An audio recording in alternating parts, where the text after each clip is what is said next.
রংপুর বাংলাদেশের 1 নম্বর জেলা হোক। আমি অর্থনীতির পাইনি, আমি শান্তির জন্য পেয়েছি। কাজে ওইটা করতে হবে, যেগুলো বলছেন এগুলো অনেকগুলো বিষয় আছে, একসঙ্গে বসতে হবে, করতে হবে, সব লটর পটর অবস্থা করতে হবে, কোনোটাই শিক্ষিত চলে না। কাজে ওইটাকে ঠিক করা এবং সবাইকে সমর্থন দিতে হবে। আপনারা যদি বলেন যে না এটা পারতেছে না, তাহলে বাদ দাও, তাহলেও শেষ ওখানে শেষ।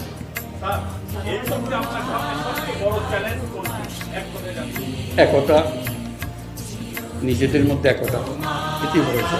একতা হলে সব কিছু সম্ভব, ঐক্যটা আসে।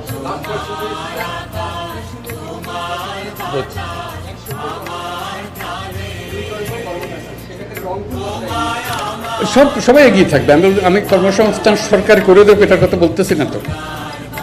আমার কথাটা হলো আমরা চাকরি চাই না, আমরা চাকরি প্রার্থী নই,